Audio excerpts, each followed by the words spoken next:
Welcome everybody to the Principals Advisory Council. We are going to go ahead and get started. I can see some PrAC members' cameras coming on now. My computer might be running a little slow, so thank you for joining us. We are actually going to be hearing from Dr. Glass later on our agenda. His schedule is full right now, so when he's able to join us, we'll switch out and hear from Commissioner Glass later on our agenda. So we're going to start with our roll call, and let me get my list of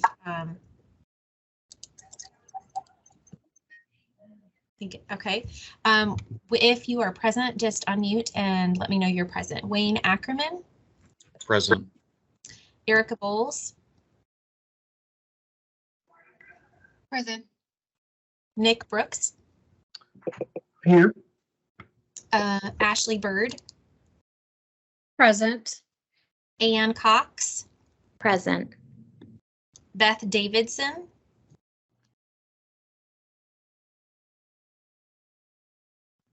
Brian Ehrenberg. Present. Did I say that right? Ehrenberg. Ehrenberg, okay. And Kevin Gardner. Present. Jared Hankins.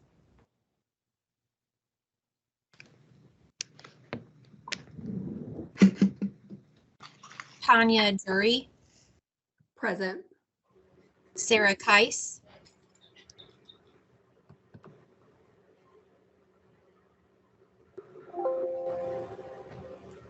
Oh wait, it looks like Jared is here. Yes. Sorry about that. That's okay. Did I say your name right? Yes, it's Jared Hankins. Okay. All right. I think we have Sarah Keiss. Okay. Carla Collodi. Anne Marie Landry. Present. Robert Lightning. Present. Travis Markham. Present. Katrina McDermott.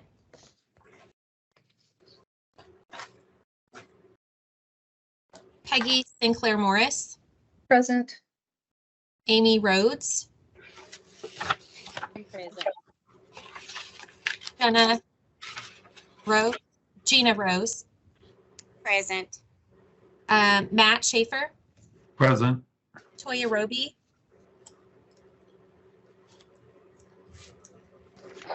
And Sarah Woodford.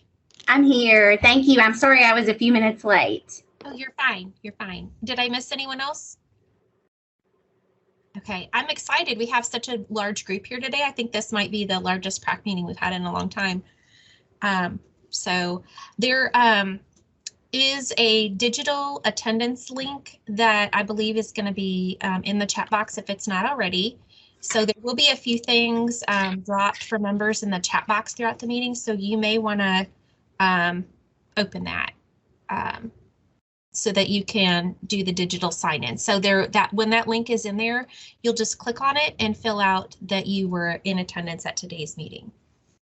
And that link is also in the slide deck. Okay. It's got a live link embedded. All right, thank you. And we have several new members. Oh, actually, we need to take that back. I think before we do this slide, we need to do the approval of our agenda. So a draft agenda was sent out to everyone today. And if we could have a motion to approve the draft agenda as presented, unless there's some suggested changes. I'll make a motion to approve the agenda. Nick Brooks. Thanks. Thank you, Nick. Is there a second? Brian Ehrenberg will second. Thank you. And we also need to approve the summary from our last meeting. That was sent out to the members with our resources for the meeting. Is there anyone who like to start a motion to approve the draft summary? Wayne Ackerman, make a motion to approve draft summary. Great. And a second?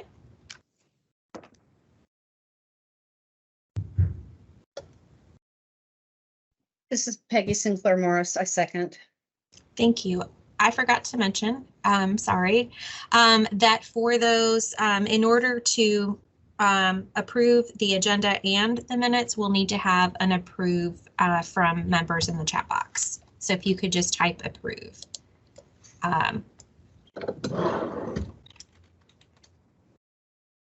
So that we have that moving forward.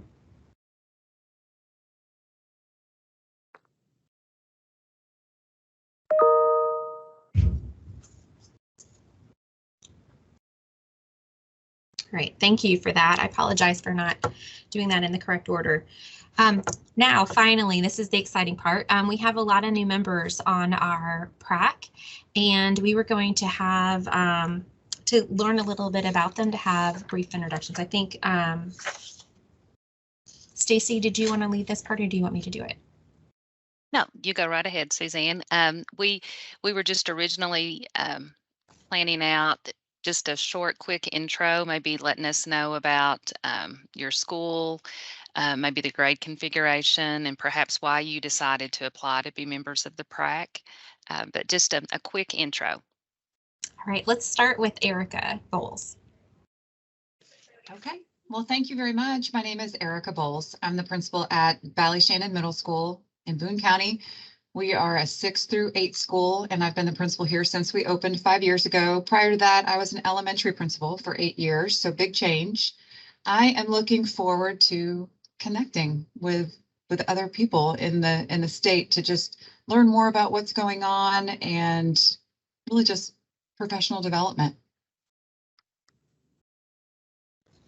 Thank you so much, Erica. It's nice to have you on the PrAC. Ann Cox. I'm Ann. I am the principal at Reedland Elementary School, which is in McCracken County, which is in Paducah. So this is my 5th year as principal here. Before that, I was an assistant at a middle school. So I'm excited to learn about what's happening in the world of education in Kentucky. Sometimes in Western Kentucky, things are a little further behind on hearing about it. So I'm excited to meet all y'all. Thank you for having me.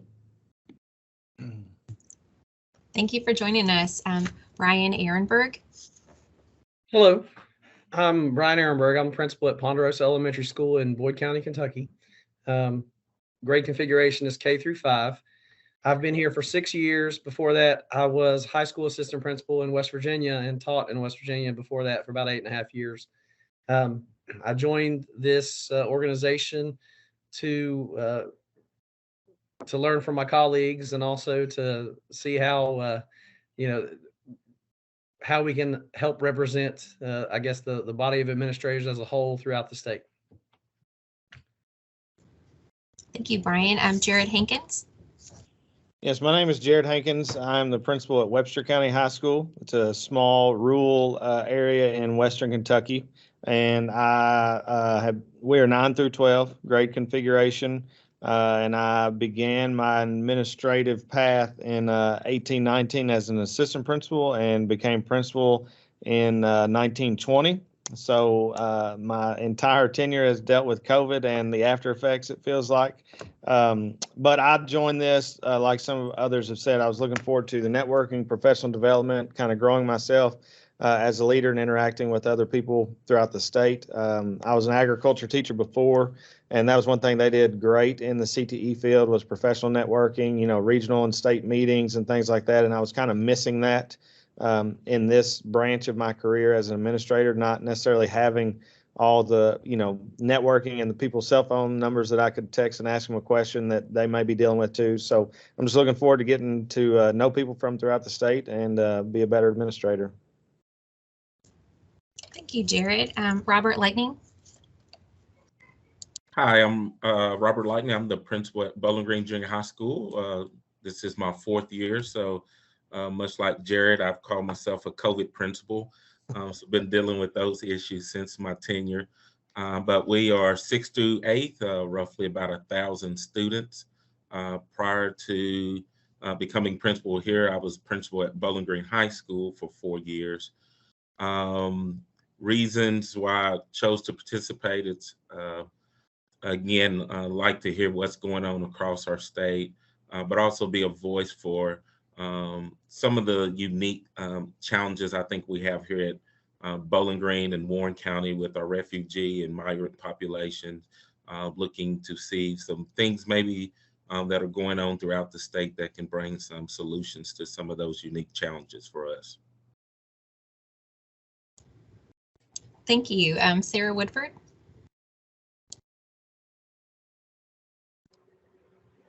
Hi, I am a principal in Fayette County. We're actually the largest elementary school in Fayette County. We have about 800 students now. Our doors opened in 2015 and we opened the doors with 400. And now we have some lovely learning cottages in the back of our campus to accommodate twice the number of students. So I have been, this is year 11 as a principal. I've served in a rural district in Montgomery County and then here in Fayette County, both of which have been amazing experiences. I've actually gotten to open 2 schools in my tenure as a principal, which if you haven't gotten to do that before, it's awesome. I always say it's easier to build the ship than it is to turn the ship around. So I applied for this and I'm super excited to be a part of it, just to make connections with other leaders across the state. I'm passionate about public education. I think it is the last great hope of society. So anything that I can do to benefit public education in Kentucky is something I'm all about. So that's me. Thank you. Tanya Jury. Hi, I am Tanya Jury. I'm principal at Bluegrass Middle School in Hardin County.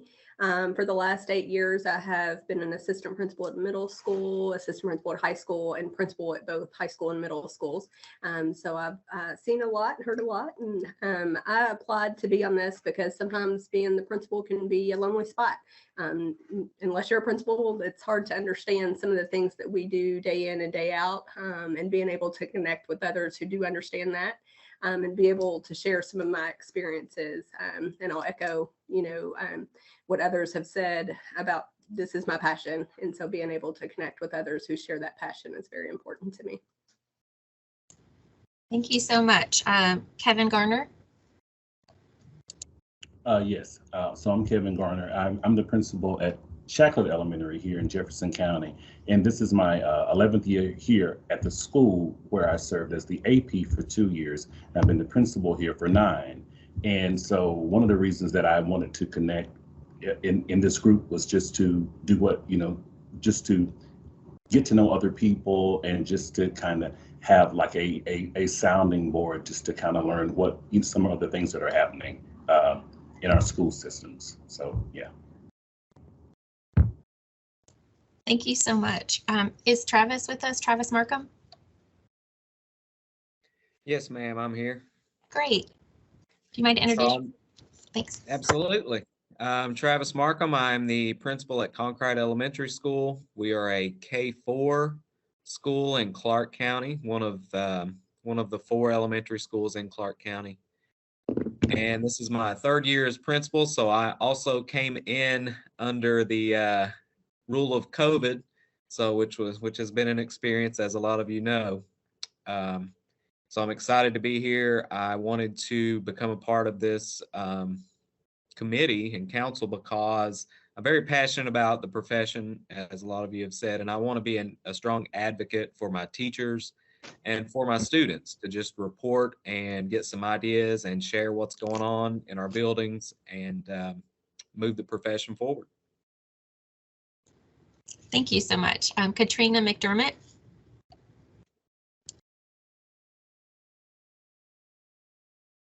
I'm here. Sorry, I had some speaker problems earlier and I couldn't hear anything that was going on, so I had to restart. I'm the principal at Pineville Independent, which is a small PK through 12 school in southeastern Kentucky. We have a little less than 600 students, K through 12. This is my 5th year. I came in the year before COVID, so I had one good year, and then I've been dealing with COVID ever since. So it's been a learning experience. Your first year, you really don't know what's going on, and then COVID hits, and you really don't know what's going on. So it was it's been a great learning experience. I joined this committee to represent who we are, which is a small independent district, but also southeastern Kentucky and the little small rural communities, as well as to learn, because I think that committees like this, you get to learn a whole lot. So I'm excited about networking with all the other principals are here and seeing what great things that you all are doing, as well as providing a voice for our little small independent schools in southeastern Kentucky. Thank you so much, Katrina. Gina Rose. I am the principal at Anderson County Middle School. We are a 6-8 middle school with about 830 children strong. This is my 28th year as a middle school educator, my 15th year as an administrator, and my 10th year of those 15 here at Anderson County Middle School. I'm a lifelong middle school educator. I love the profession, love the kids, love staff. And that's why I joined this committee. That's why I applied. So thank you for selecting me to be a voice and an advocate for teachers and students, especially in middle school, because it is a challenging time. Thank you so much, everyone, for taking the time to introduce yourselves. I can't wait to have your expertise and perspective and your experience on the council with us. And I'm looking forward to our connections. I know a lot of you talked about that was one of the reasons that you wanted to join. So thank you for being here and being a part of the PrAC. And next on our agenda, we are going to hear from Keith Greiser a little bit about the Ed Camp for Principals. Hey, and as I transition the slides, I just wanted to pull out some of the things that I heard from our new members, how excited they were to engage in professional learning opportunities and considering PrAC as an ideal professional development experience. And then the important aspect of elevating leaders across the state. And so as members of this Principal Advisory Council, we lean on you to be leaders among the state. We want to elevate your voice. And we also ask that you give back to the profession. And so we're going to start right now with a big ask, an exciting ask, as we transition to Keith's presentation about Ed Camp, because we want you to be integral members of our Ed Camp that's coming up in January. And Keith, do you want to share slides, or do you want me to do anything for you? I will share my screen, but I noticed that Dr. Glass has put in the chat that he is here now. Would you like for him to go ahead and start first? I will yield my time to the commissioner gladly. Yes, absolutely, for sure. Commissioner Thanks, Glass. Keith. Yeah, thanks, Keith. Thanks, Stacy. Great to see everyone. I'm sorry that I was running a few minutes behind. This is advisory day here at KDE, and so I was with the students, and we were having a conversation around what is deep learning, and they wanted to go deep into that conversation and wouldn't stop chatting about it. So I was happy to oblige them. I know that you're already far into your agenda here, so I won't take up very long. I just want to welcome everyone and thank you for participating in the Principals Advisory. We really get a lot out of all of our advisory groups. One that we've started in addition is the United We Learn Council, which is a broad advisory group that intentionally tries to take perspectives from different roles in Kentucky. So principals, superintendents, teachers, classified staff, people in co-ops, people in higher education, parents, and lots of students, and bring them all together and make sure that those perspectives are economically, geographically, demographically diverse, and to advise our department on the steps that we should take in implementing United We Learn and its 3 big ideas of creating vibrant learning experiences for students, bringing innovation, particularly around assessment and accountability, and finding novel ways and meaningful ways of collaborating with people in our communities. So we met with that group last week or 2 weeks ago, and I'm excited about how that will inform us going forward. But it really is an effort to supplement the advisories that we have, because the principal advisory and the other specific advisories we have is allow us to go deep into the perspectives of one group. And so that's what I really ask of you, is make sure that you're bringing that role as a principal forward, and the information that you hear or things that you want to talk about as principals, you provide us honest and feedback about that. We've also worked to make sure that you are empowered to change the agendas. So if there are topics that you don't want to hear about, you need to let Stacy know. Or if there are things that you want to hear about, or you want to talk about, or you want to change the structure, you're empowered to do that. So we want to make sure that our just like we want to model with our students, we want to make sure that the participants in our advisories know that they have agency as well. So this is your advisory.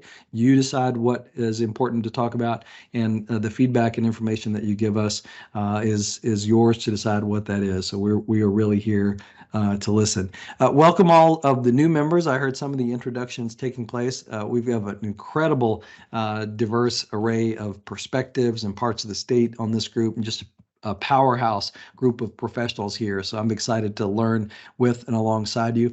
Stacey, I'll turn things back over to you. And Keith, I know that you've got your agenda humming right along, but I'm available. I'm going to keep listening in. If there are any questions or feedback that people have, I'm happy to listen to those. Otherwise, I'll turn things back over to the two of you to move through the agenda. Thank you very much.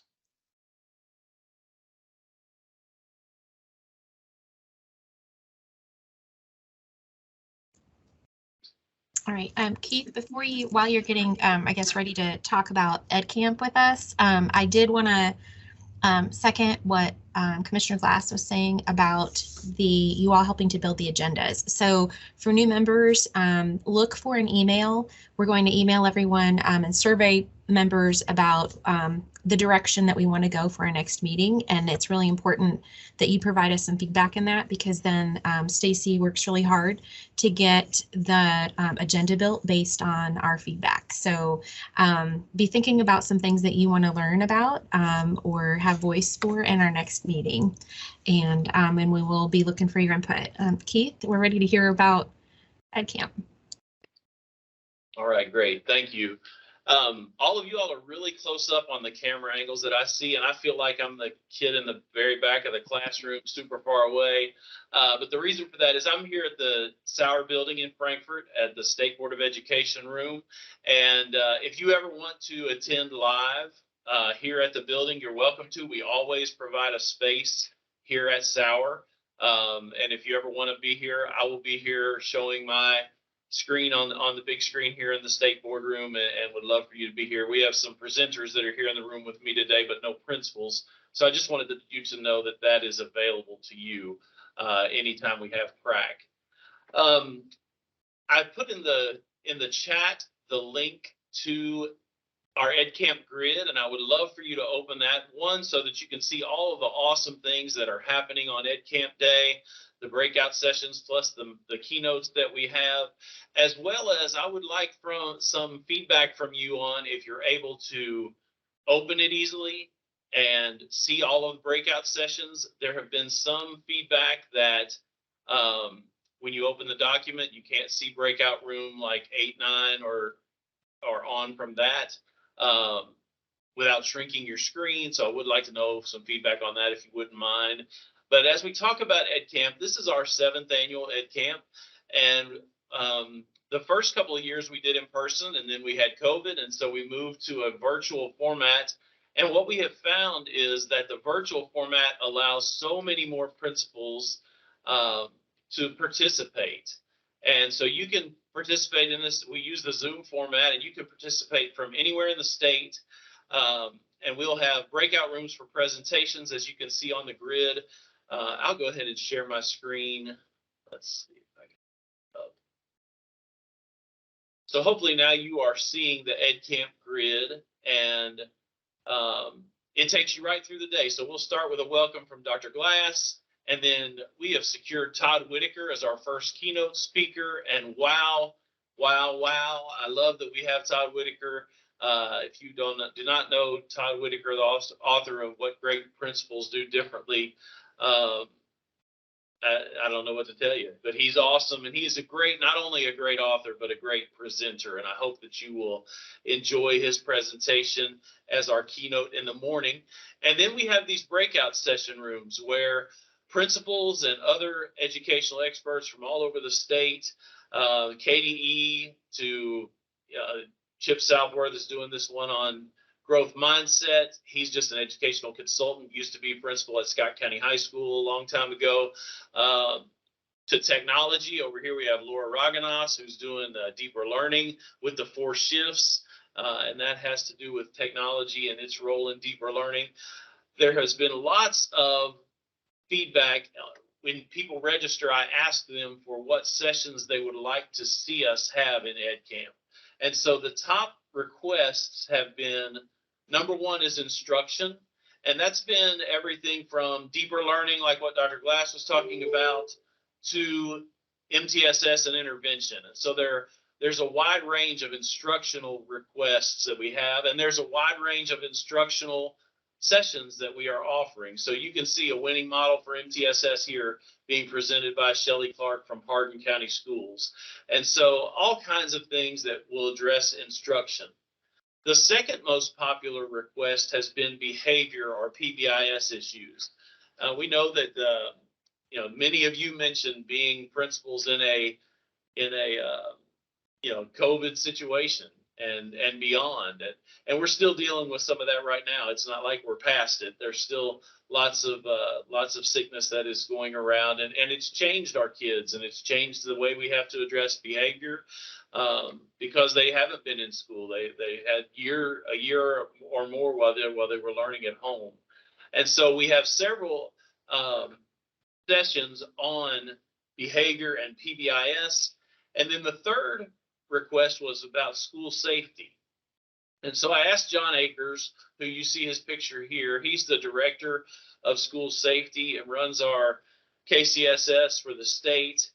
He's the state director. And so he's going to give a keynote, but he also asked for the people in his office to give breakout sessions. So like this one up here, you can see Chris Barrier, who is the head of police for Montgomery County Schools, and their school safety officer is going to talk about SROs and their relationship with administrators.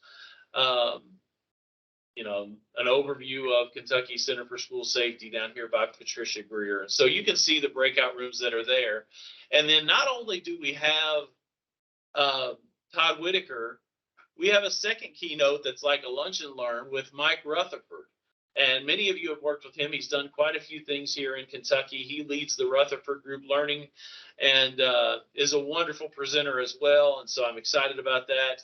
And then we have a couple more breakout room options here. Again, Ben Wilcox, the state school safety marshal, is going to give an update on risk assessments and school safety that way. And then over here in breakout room 1, you've got another Tier 1 PBIS strategies that all classroom teachers should be using from the folks in Jefferson County. And so it's going to be a wonderful day. And I hope that you can attend. It is free, but you do have to register to attend. ELA credit is available. You can, and this is another great thing that we found about being virtual. If you have a meeting that you have to be at that morning, but you can join in the afternoon, you can get 3 hours of ELA credit. If you can be there with us all day, you can get 6 hours of ELA credit. So it's very flexible. We want you to get what you want. And if you're in one of these breakout rooms and you're like, this isn't really what I was thinking it's going to be, you can leave that breakout room and go to another one and join the other one that you think, hey, maybe I'll get a little bit more from this one. And so I really want to give a shout out to the EdCamp Advisory Committee, and a couple of people in this meeting on PrAC are on that committee. Thank you, Nick Brooks and Amy Rhodes, for your help in producing this day and getting our keynote speakers and getting the word out. I really appreciate all that the committee has done to make this happen. And this EdCamp Day is for not only principals, but assistant principals, deans of students, aspiring principals, other school level folks. If you have a person who's in charge of developing your safety report for your school and your plan, it would be great to have them come to EdCamp as well. We would love to have all of those folks, but it is intentionally for school leaders. And so I want to make sure that is the mentality I've asked the presenters to have, is you are speaking to school leaders in your presentation, and please tailor it to them. I will pop the registration in the chat. Hopefully you're already registered.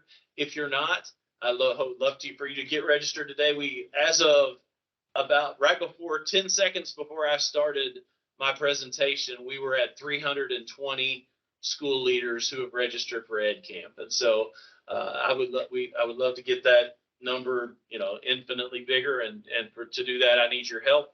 And if you would like to share that link with anybody, you are welcome to. I'd be glad to take any questions about EdCamp, but that's the end of my presentation, Stacy and Suzanne. Thank you for giving me the minutes. Well, Hey, and Keith, I'm sorry. go ahead, Nick. Quick question. Keith, the grid is ready to go out to folks and can be publicized, and I can send that link out. Yes, the grid is ready to go out. I have put a disclaimer on there that it is subject to change.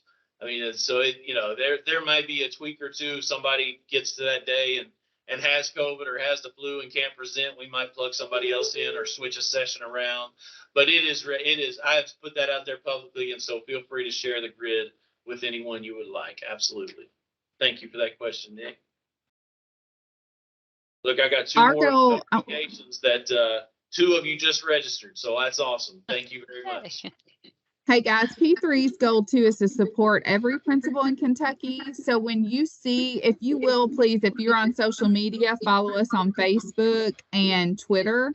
It really helps because you all are connected to people that we aren't. So as you see us tweeting things or putting things on Facebook, if you'll reshare that, the goal is to reach every leader in this state.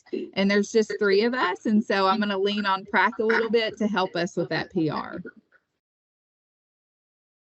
Keith, before you close, could you perhaps touch on how members of PrAC could register to facilitate a session at EdCamp?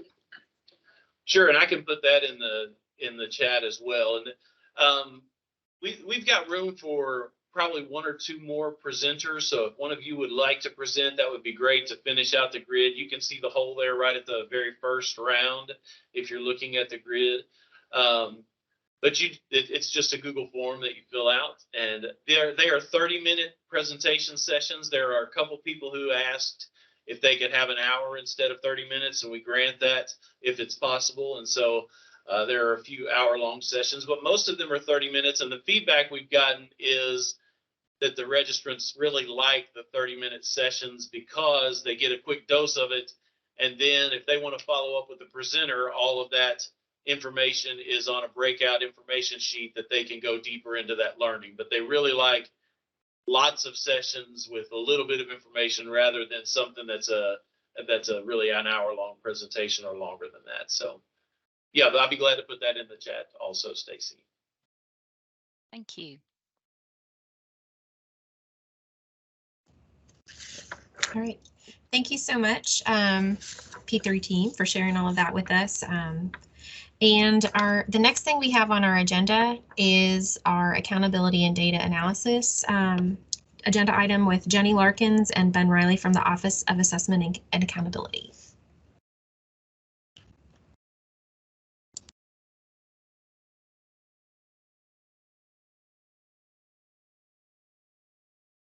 Easy to manage. Should be good. Thank you. Welcome to the new PrAC members, by the way. It's good to be with all of you today. I'm Jenny Larkins, and I've got Ben Riley here with me. We're from the Office of Assessment and Accountability. We are coming to you this morning with a document that our office has created that we'd like to get some feedback on. So as you know, we released assessment and accountability data a couple of months ago. But when that happened, we started getting lots of questions about how to use the accountability data, how to analyze it and just get the most from it. So we went to some of our more experienced district assessment coordinators and had a meeting with them, attended a session where one presented. We met with some a couple different times. And got their ideas on what they did to analyze data. What is their practice? What do they normally do? And how do they make the best use of it? And they gave us a lot of really great ideas, but they all shared something a little bit differently. So we did not settle on just one method of data analysis, but instead we took the approach that we'll just give a general protocol and then some guiding questions and things to help you think about. And we'll go through that here in a second. But what we're going to ask from you is to give us some feedback on how we can make it better. So when we're finished, we'd like to know what kinds of things do you do at your school when you analyze data that could help other schools in the state?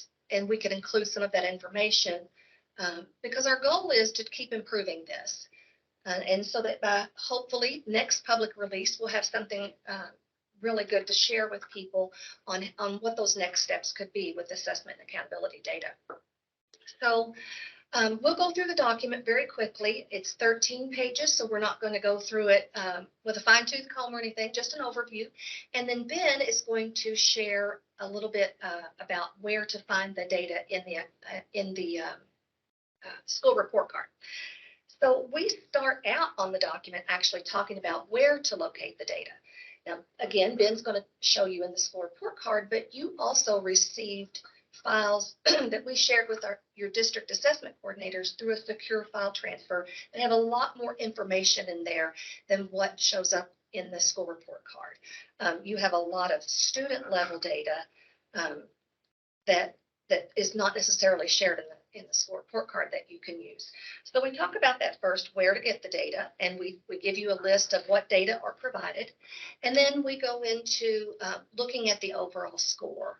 And I say the overall performance rating, I should say, that's reported as a color, and how that it's, you have to go beyond just what the color is because there are multiple ways to get to a color. For example, we have a couple of schools shown in here where they're both yellow overall. One of them has all of their indicators as medium status. The other has some high, some low, and some medium in their indicators. So you have to go beyond that overall performance rating, dig into the indicators. And so the bulk of the document is about analyzing those specific indicators. The state assessment results for reading and mathematics is probably the indicator that people focused on most because it is weighted higher than all of the other indicators at every level. And it's all about the content areas of reading and mathematics, which are so important. So we go into a lot there on just some different analysis ideas. We provide questions to think about and questions that you can ask to try to get to, why you're seeing things that you are. So we do that for every indicator. And then we also go into some other things that Ben's going to share with you here. Sure. So the other things we go to, the first one is the student demographic groups. When analyzing student demographic groups, one technique to keep in mind is to not only compare each demographic group to all students, but also to cross-reference the counterparts to those groups. So a great example of that would be take your free and reduced lunch students and cross-compare them with your non-free and reduced lunch students. It enables you to look further into either of those groups, ask those questions. Are there any students with IEP in the free and reduced lunch demographic, for example? How are the non-free and reduced lunch, or how about the non-free and reduced lunch status? Are there any IEPs in that group? It helps you to look for patterns that you can observe when doing that. So providing this overall, that kind of moves into connecting the data. So providing this measure, it's helpful to educators, I think, from all perspectives, from the DAC all the way down to the teacher. So from the top down and from the top up, it empowers every school stakeholder to make more educated and more responsive decisions that are effective.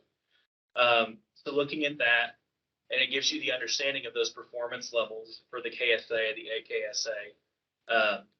It helps you analyze the student accountability data. These performance levels and indicators They provide items with measurements and skills, and having understanding of the descriptors, which is the biggest portion of this, can assist teachers in moving those students to the next level. The descriptors for that are located on the Assessment and Accountability page under the Kentucky Summative Assessment tab. And then finally, there's also the data analysis tools and resources. There are numerous articles and resources available to assist all educators with analyzing the data and moving student achievement forward. We've included some highlights in this document. One is the KDE resources webpage. On that webpage, you can find several resources there alone to review, analyze, and apply data. There's also a great article on using root causes as part of the continuous improvement process in the education and from the Office of Elementary and Secondary Education. And this resource is designed to provide districts with information on root causes or root cause analysis, as part of school improvement. And it includes both a high-level guidance, and it also includes really detailed examples of what root cause analysis looks like at the school level. And on the same note with root cause analysis, there's a root cause analysis workbook that was presented by the Center on Great Teachers and Leaders. And that workbook takes leaders through 8 steps for conducting a root cause analysis in a deliberate manner to ensure the strategies are targeted to the real cause behind equity gaps. So before I jump into the next part, including some more resources, and I wanted to touch on our school report card too while I was here today, I wanted to ask or circle back around to our guiding question. What do you feel like you may still need guidance on when your school analyzes assessment and accountability data? And can you provide us any ideas of some things that you do that you feel like would be a great addition to this document? We, again, we just want it to be as useful as it can be for our DACs, for principals, building assessment coordinators, teachers, anyone who analyzes data. And that's the important thing, is that people are discussing the data and doing something with it. So if you have any suggestions at all, we'd love to hear that. You were given a link in your materials, but if you haven't had a chance, maybe you just have some general ideas. I placed the link to the document that you're referring to in the chat. So I think the link on the slides, I think, takes us to the website. So I put a link, and I think it's a link to the document that's the accountability and data analysis document that I think you're referring to. If members want to take a look at that. Thank you, Susan. Hi, this is Brian Ehrenberg. One thing that I use with my school is I always refer back to previous year's results in assessments. So I know that we've changed testing a few times since I've been principal. And so having at least a measuring stick of how they performed last year or what the standards were for previous years, I think can kind of at least give you a clearer picture about where we've come from and where we're going to. So, that just 2 cents for me.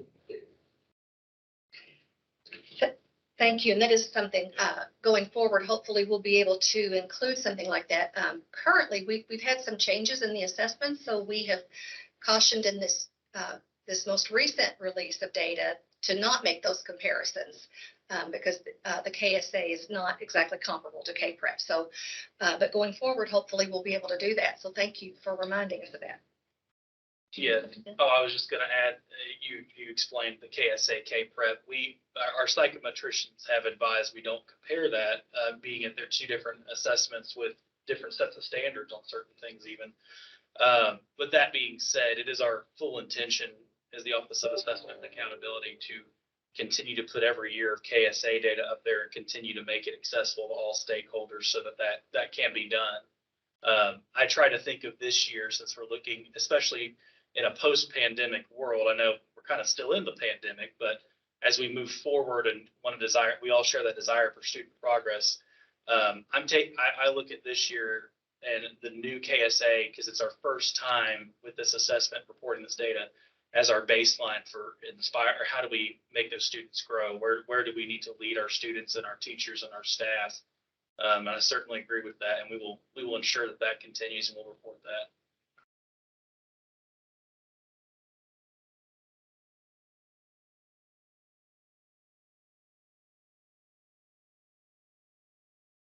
Any other great ideas?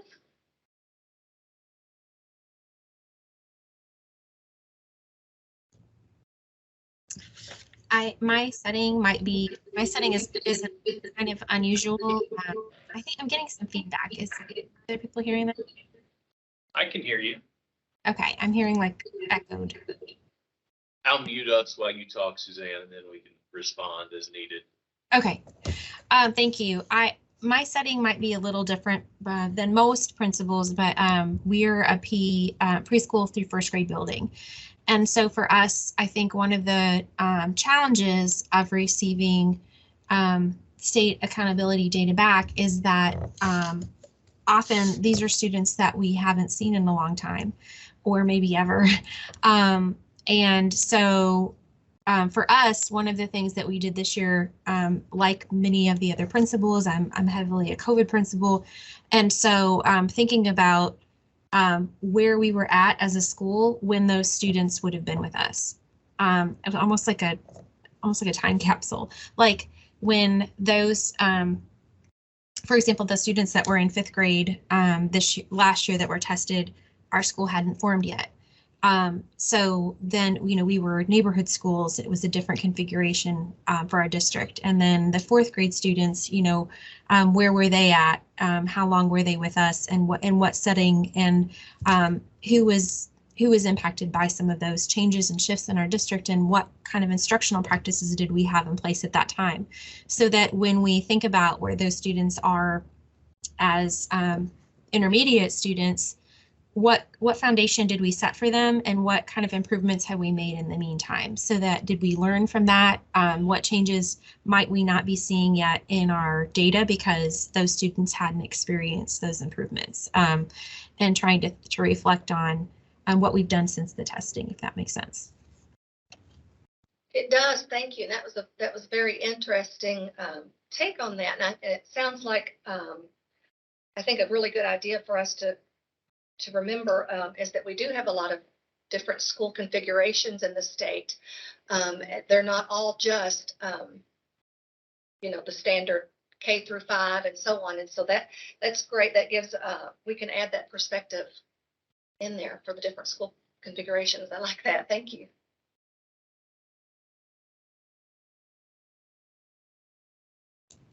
All right, any other questions or comments for accountability data analysis team? I want to just take a brief moment and touch on the school report card, if that's all right. Of course. Sure. I'm going to share my screen now, if that's okay. Sure. And it looks like, give everybody a second. Perfect, we can see it. So I wanted to also just briefly go through this resource. I know many of you likely are data experts in your schools because you're principals, and I know that to lead, you are definitely looking at that data. So I may be, in some essences, preaching to the choir here as far as talking about the school report card. But I wanted to go over this because it's an important tool. It's a tool that we work across multiple divisions and offices here in KDE, primarily us, the Office of Assessment and Accountability, and the Office of Education Technology both work on this a lot, but truly a lot of people are involved in putting this together, and it's a large team full of collaboration. So I just want to touch on the basics of accessing that data real quick. So here in front of you is the school report card website. And I wanted to talk about accessing the accountability data. So just looking at it from a statewide perspective, the fastest way to get to that is to just click the Explore Statewide Data button. And then once you're there, you have the State Accountability Dashboard, which this is a great way to just kind of compare, get kind of a normative set of data for how the whole state did. It gives you a great overview of all of that information, district counts. But then more specifically, if you want to get in the weeds of it for the state data, you can click View Accountability Data right here. And it does an elementary, middle, and high breakdown again with an overall rating, but it also does an assessment breakdown for each and every single level, so elementary, middle, and high. It also has your graduation rate, your post-secondary readiness there as well for you to see. And then you can further explore that data with some really nice interactive charts. sometimes these take a second to load, so I'm going to give it just a moment there. So once you pull up the charts, you can see, again, just a very generic set of data for those where you can look through them. You also now have the option to download spreadsheets for each one. I'm going to go ahead and open up the reading tab at the top. Once that loads, you can see you have a nice pivot table here, and you can change schools as well. And once again, you can download that set of data. And that's just the statewide access point. Concerning how we access it as a whole, let me just briefly demonstrate, and I'm sure you know this, how to get to your individual school district. So I'm just going to randomly search what is typically the first county on our list of counties and school districts. And I pull up that whole district as a whole. You can see in the upper left-hand corner, you go back to viewing all districts, or you can view the schools in this district. So I'm going to go ahead and break it down to the school level next for us. And we'll just go with elementary. I actually was an elementary teacher before I came to KDE, so it's the data I'm most familiar with looking at.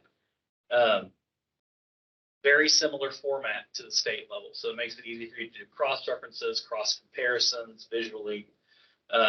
You can dig deeper and look into that accountability data, which we're going to do just briefly for a second.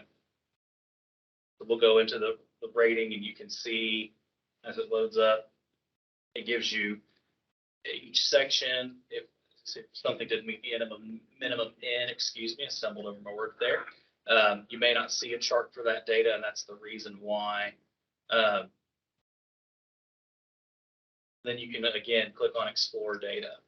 And we're going to do that real fast because I want to show you all the subgroups once we get in here.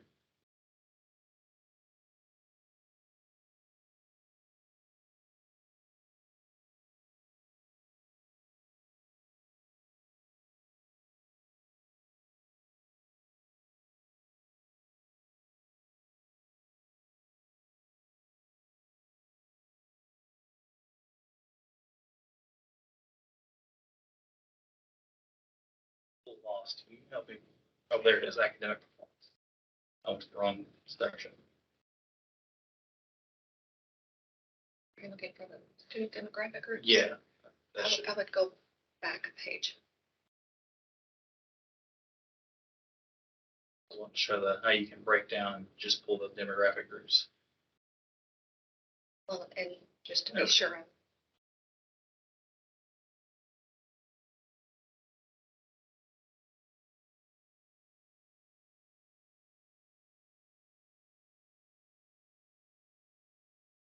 I apologize, it's being slow.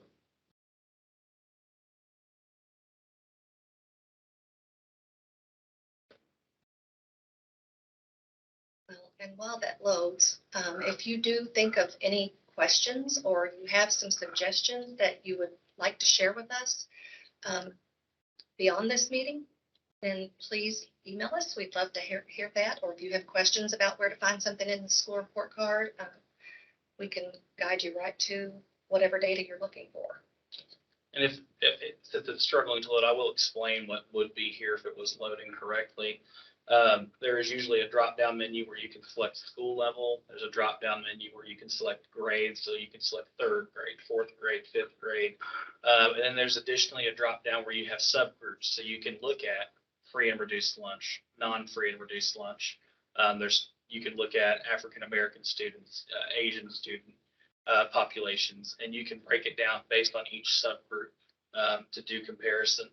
And as always, on every one of these pages, there's the download button if you're someone who prefers to work in spreadsheets like I am, which gives you even faster access to creating those filters yourself. And since it's not wanting to behave, and I apologize for that, I'm going to go ahead and conclude there. But again, if you do have any questions, please contact us.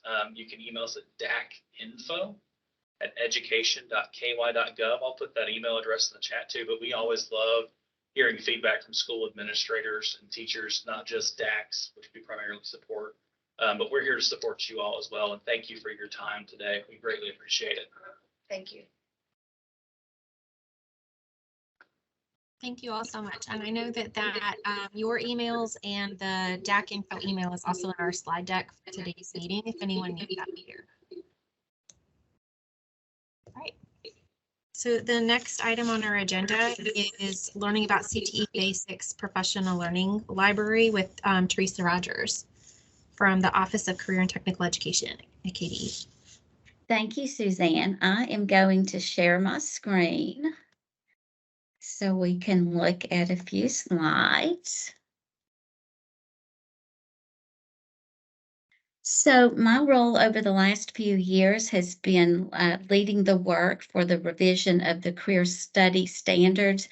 Those used to be known as the practical living, vocational study standards, but with the revision in 2019, those were renamed for career studies.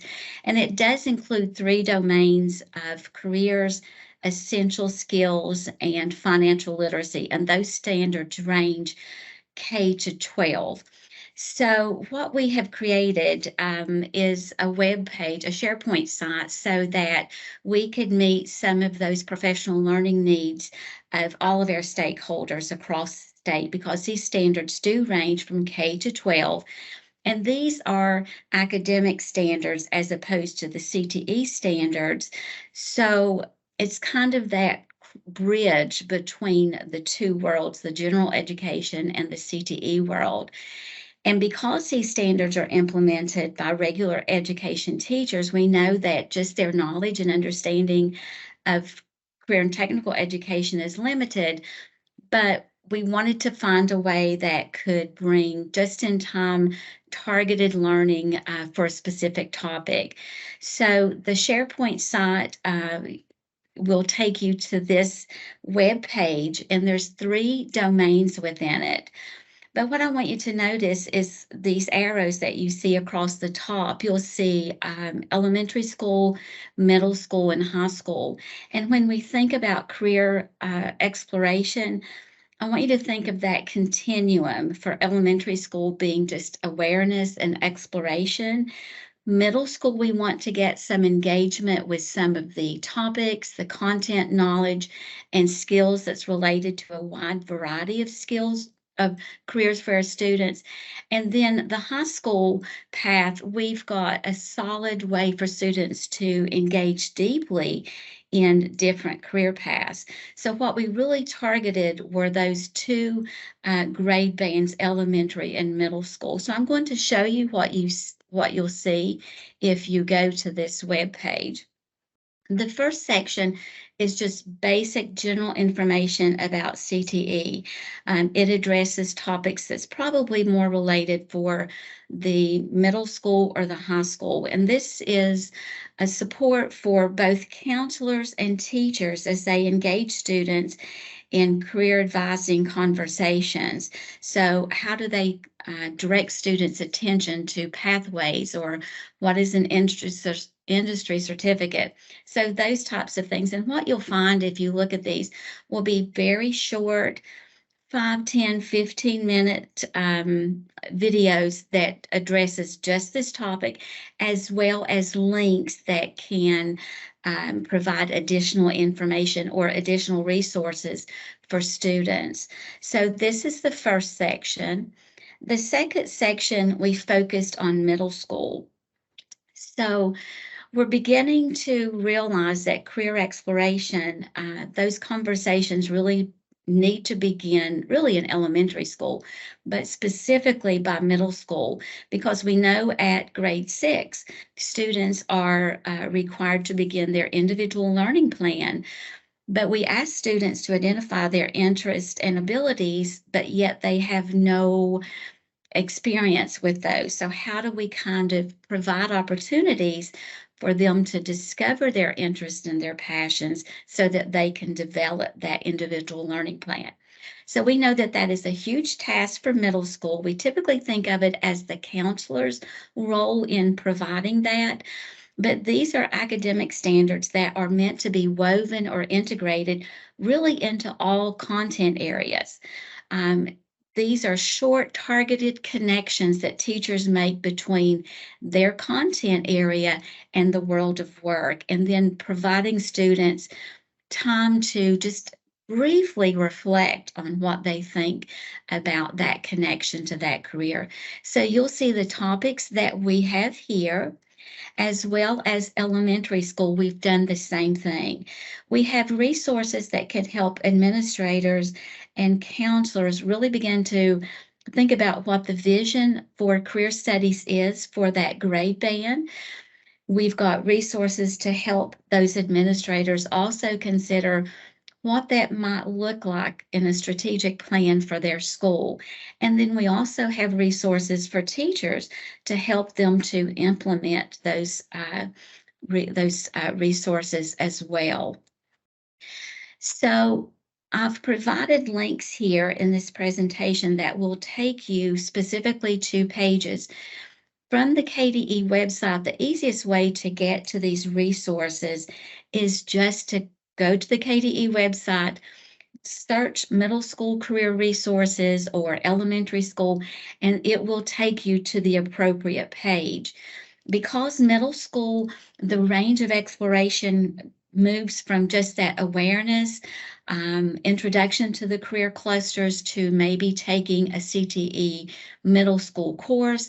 We have a whole host of resources here. So you'll find a link to the Kentucky Academic Standards. You'll find those middle school approved CTE courses, and we have standards for those CTE program areas for agriculture and business and so forth. But we also have additional resources that can be implemented in any classroom in the middle school. These are called exploratory tasks, and you'll find it here lower on this page. My picture cut off, but these are academic tasks that can engage students with the knowledge and the skills that's related to a career pathway.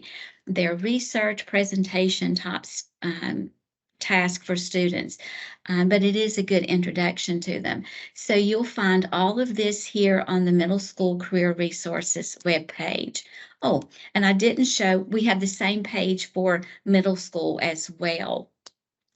So here are the links for these websites, and I am always available to talk about career studies, because I think that it is one of the most important needs that we have for our students, because not all of our students have parents who engage students in conversations about what they want to do once they leave school, or provide opportunities for students to explore the world and connect that to their personal interests. So this is a really huge equity piece for our students. So I am going to stop sharing my screen and see if anyone has any questions for me.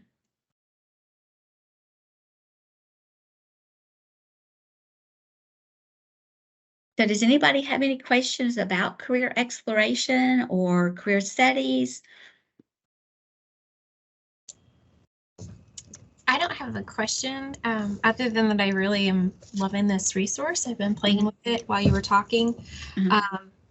And I appreciate all of the work that's gone into putting these resources together.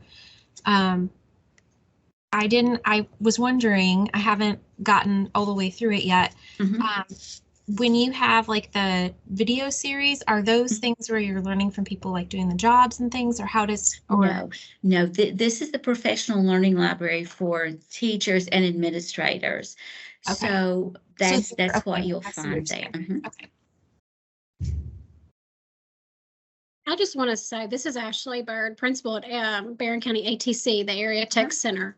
And this is my wheelhouse, and it is so important to get those students early on exposure to this, and exposure to those careers. And I'll be honest, we are a lot of the reason kids are staying in school. So they can get that welding certification, so they can, get those certifications. Every student's not meant to go to college, and we've got to have people that want to work and get those careers and certifications. So we have a great ATC center. I welcome anybody to come visit. We have different schools come and see our school all the time, and we got great things going on here. So again, I welcome anybody that there's 54 in the state of Kentucky. So find your region, find your area, and take advantage of that. And Teresa's right, use those resources and getting those kids in early. Yes. I want to encourage everyone, when you think of career studies, I want you to think of any career that you could possibly imagine. All of these will fit in this wheelhouse, because that's what we mean by career exploration. Even when we say CTE, that is career education. So teaching and learning is a career pathway within CTE. A physician is a career pathway within health sciences, an engineer. So every career fits under this umbrella of career and technical learning. And we're trying to make that message as broad as possible and really encourage post-secondary education for all students. And that may be, it may be a 2-year degree, it may be an industry certificate, but what's the most appropriate place for that student? What's the best fit for their interest and their skills and what they see themselves doing in their lifetime? So it's just helping people that are having these conversations with students. And we know that about 67% of students, when surveyed, said that teachers were the ones that provided those conversations. So this is a way to build teacher knowledge in quick, easy ways so that they can have those conversations with students. Anything else?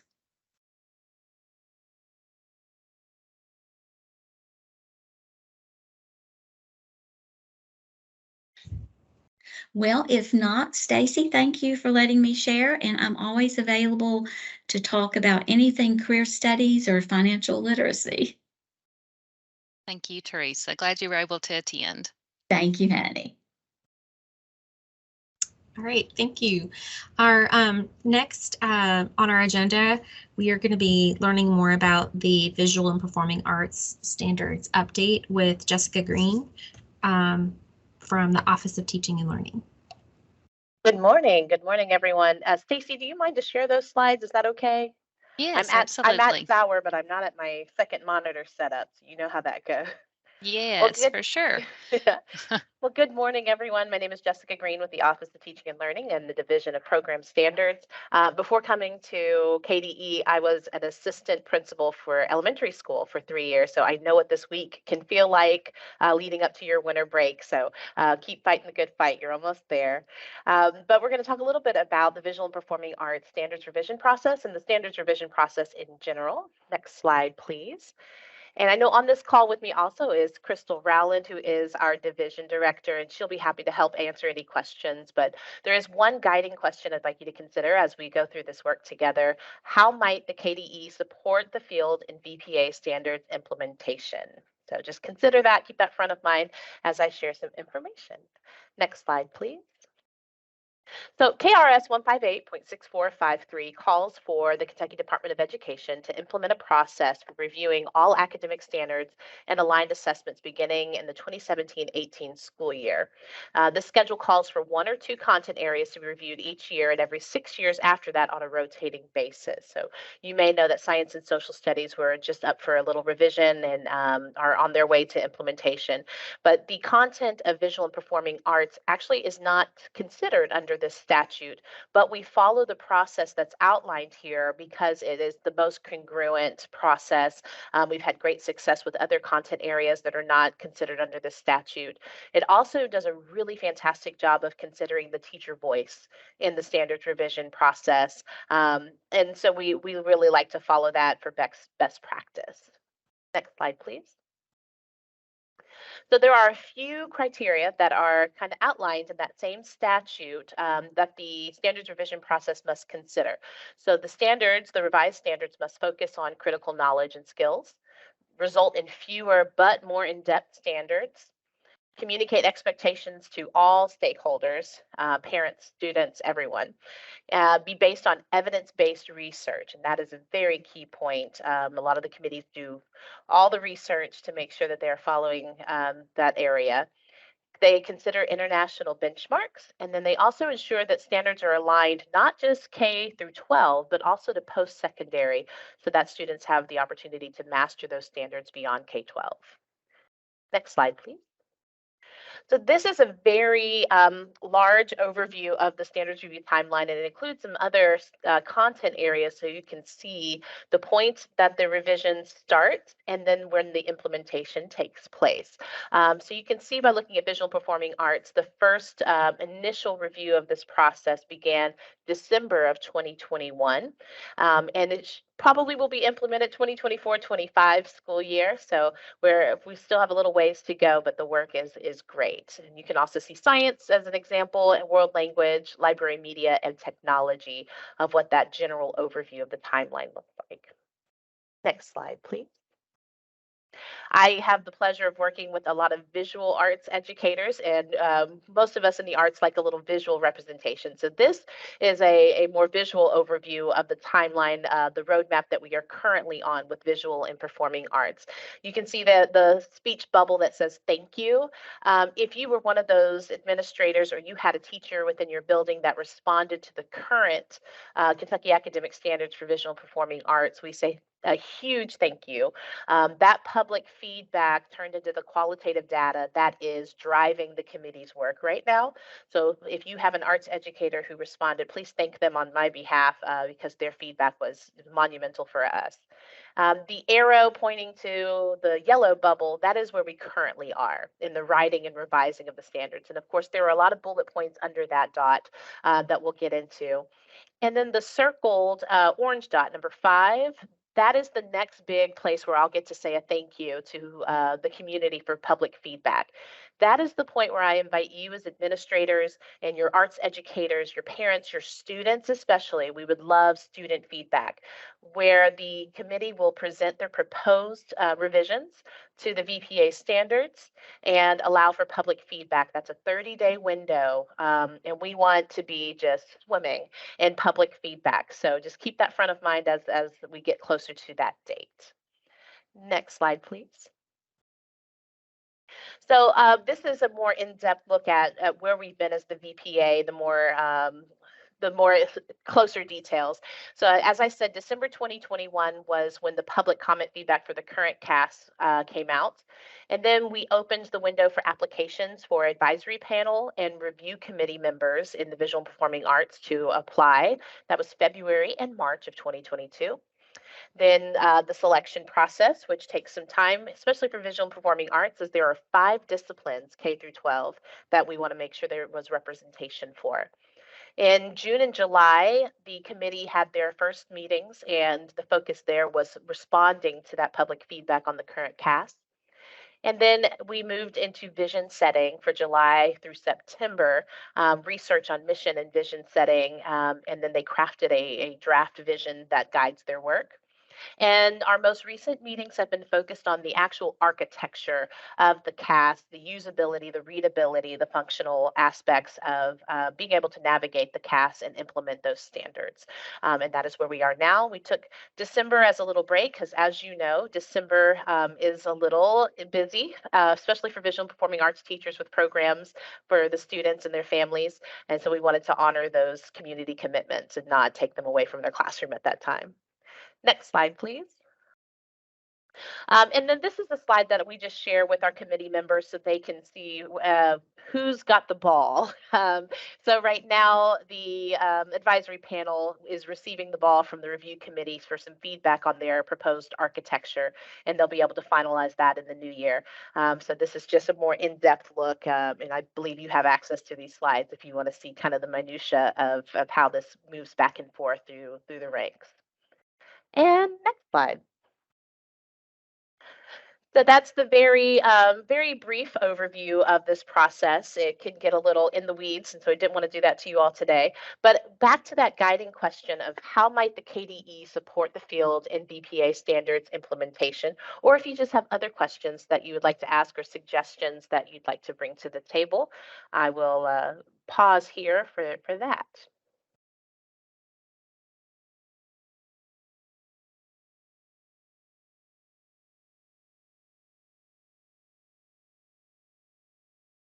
Fantastic. Well, my contact information is in that last slide. If you ever have a suggestion or an idea you'd like to share with us, we would be more than welcome to hear that. But again, just encourage your arts educators and even yourself as an administrator to provide feedback to that CAS document as it becomes available. And thank you all so much for your time. Thank you so much, Jessica.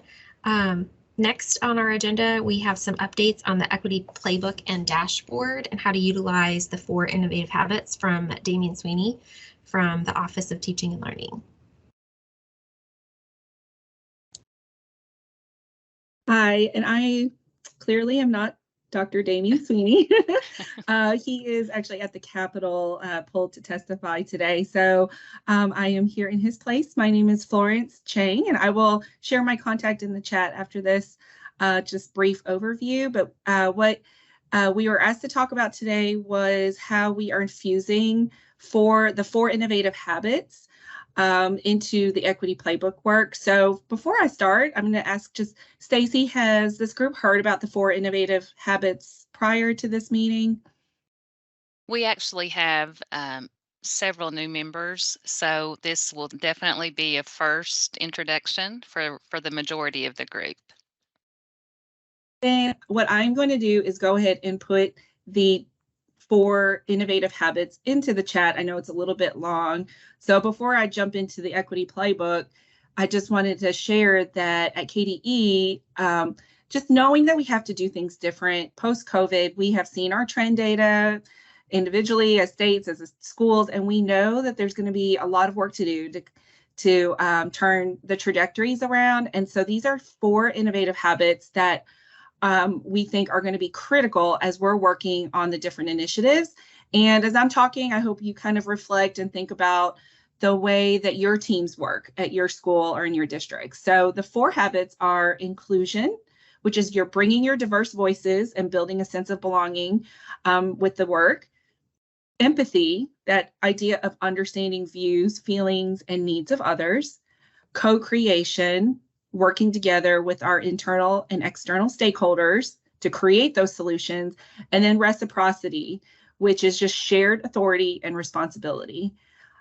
My personal role, and Dr. Sweeney, we work in the Diversity, Equity, Inclusion, and Belonging group at KDE in the Office of Teaching and Learning. When we are reflecting on how we infuse these habits, and again, this is across all of KDE, in our group, we're naturally inclined to infuse inclusion and empathy because we are the Diversity, Equity, Inclusion, and Belonging group. So in a lot of the work we do, that is something that comes natural to us. With co-creation and reciprocity, now that is a little bit harder. So if you look at the words within co-creation and reciprocity, that's giving up control a little bit. Those are ones where you are now sharing your authority on making decisions with stakeholders. And so specifically with the equity playbook. So what that is, if you haven't heard about it, this is a partnership that we're funding through ESSER 2 funds, and it is helping districts and schools address longstanding equity challenges they've had within their district. So we have pillars that different schools and districts are working towards improving, things like achievement, disproportionality and discipline, culture and climate, the way you use resources, and instruction. So broad areas that everybody is working on. And we work with our regional cooperatives to kind of get this work statewide. And then we also have an educational partner called Engage to Learn, and they provide a lot of the coaches because we're a team of 4, so we can't do coaching across the state, but we have been able to partner with this group to provide coaching. And so we just started. If you happen to be interested in that particular initiative, I will absolutely share my contact and you can join. We're still recruiting for more schools and districts, and it is free, so you don't have a cost to you. But with the initiative itself, the way that these habits have been involved in our initiative, that we're using them through our initiative, have absolutely helped. So, and really deepened the work. So we're in 2 ways. So one is, as you're thinking about how you make decisions. How do you implement changes at your school? How do you decide calendars and meeting times and things like that? Every decision you make, you have a choice about how inclusive you're going to be with the people that are most impacted by those decisions. And so what these habits are saying is, if you infuse these, your decisions are going to be more accepted by the people who were included. And if you have multiple perspectives and representation, diversity in your decision making, then you're more likely to have less barriers later on, and 2, you are more likely to have a successful rollout. So with the Equity Playbook, what we do is we make sure that with our project management team, we are inclusive. So we make sure to include multiple stakeholders at every meeting. If we're missing someone, we reschedule and we make sure everybody is at the table.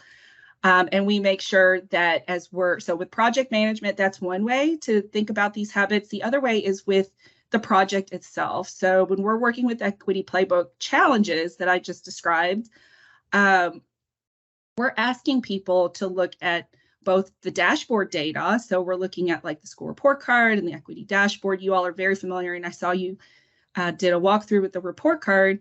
That's one, that quantitative data is really important, but we're asking people within the initiative, don't forget about your voice data. So pair your quantitative data up with your student voice data, with the educator voice data. Make sure that no matter what problem of practice that you're thinking about, collect both the data, the numbers, but also collect the stories behind the numbers, because those numbers don't give you the why. What will give you the why are talking to your stakeholders. So that is one thing. And then with co-creation and reciprocity, the way that we've tried to build that in is we co-create our materials, we co-create our professional development.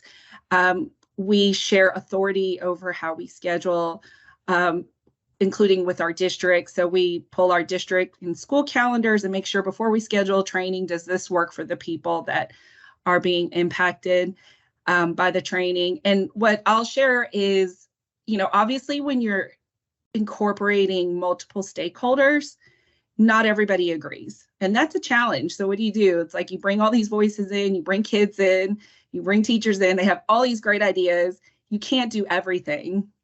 So the advice is from our end that we've learned is just make the process transparent. So people understand that resources are limited. We have to have a decision, even if we can't all agree on the decision. But if you come up with the process of this is how we came to the conclusion, and this is why we made the decision, at least people are more amenable to that ultimate solution, because they understood the process and they understand how they can be involved in the future, things like that. So if you make it transparent, because I know we've all been in that boat where you get a decision just handed to you and you're like, how did they come up with that decision? And it's really frustrating. So for us, we have just learned that if we make that process transparent and people understand it, then all of these habits, the inclusion, empathy, co-creation, and reciprocity, people are very appreciative of having this. And it really is just the right way to make decisions. And we know that the one thing we don't have on our side is time. So I can just personally say at the agency, it's so much easier if you can make decisions quick. I just have to make a quick call, and sometimes we have to do that. But if you can be more inclusive and slow it down, we have learned with our initiatives, with the Equity Playbook, it will help in the end, because we have skipped a step. We did have a part of our process where we skipped a step and we were not co-creating, and it actually caused us to backtrack and have to create another process to fix what we didn't do. So that is something that was a lesson learned early on in our initiative. So that's kind of what I was going to go over. Is there anything, Stacey, that you think I need to cover? And I'm sorry, I'm not Dr. Sweetie. I know he would have killed it. So I'm sorry, I'm not. No, we're We're delighted you're here. Dr. Chang, you did great. What are you talking about? You did awesome. You're here Sure, yay. So yeah, anything else that I didn't cover either? How about questions from the group? Can you describe a little bit more about the partnerships that you are looking for to partner with the schools and the districts? Yes, so we partner with, again, two major partners in this particular initiative. One is the regional cooperatives. So we have a DEIB coordinator, diversity, equity, inclusion, belonging coordinator, funded by KDE at each of those cooperatives. They're kind of like just really part of our team. We think of them as we work very closely together with them. And then we have Engaged to Learn, which is our educational consulting partner, and they provide the coaches and coaching for this initiative. So it's complex in the sense that we have a lot of stakeholders, just even on the project management side. So it's not just our team. We work with our cooperatives, and then we work with this educational firm, and just building that. We took a lot of time to build that initial trust and understanding our different backgrounds and experiences before we got started. And that really helped us kind of work together through these different meetings.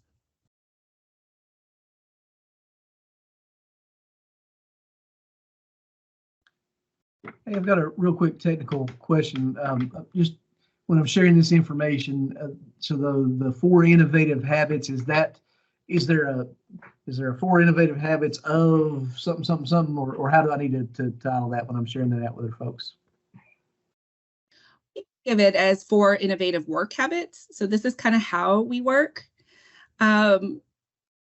And I know we have other people on the call that can jump in, but for our team, we've thought about, this is the how. This is before we jump into any decision, before we make, especially those big decisions, we want to make sure we review these habits and that we do that quick reflection, because it does help. So this is not like a checklist. This is just a process, a reflective process. And if you build these habits in, what I've learned is I naturally do it now. Right before I schedule a big training, I'm like, oh, we got to check the 10 districts that are coming to the training. Let's look at their work calendars. Let's look at the existing trainings that are occurring in that region of Kentucky. And then let's look at our own. So before, it might be just look at my calendar and I'm scheduling it with my need. Now I look at the whole picture, like it's going to impact all of this. And so before I make a decision, let's make sure I'm including the multiple perspectives.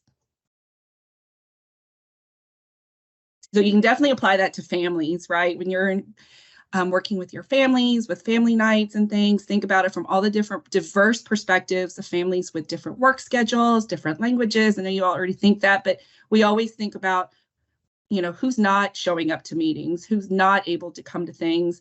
And that's always a piece to think about, like who's not there. And they were likely not there in the planning process. So anybody that's missing, we always have to kind of reflect and adapt to make sure they feel included.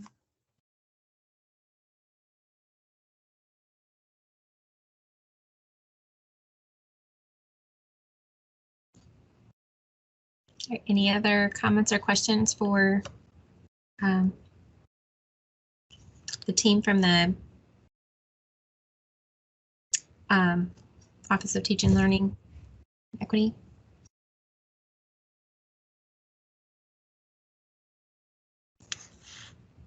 Great. Thank you both for joining us. Thank you. Right, and it looks like Florence put her email in her contact in the chat if any of you want to follow up with her after the meeting.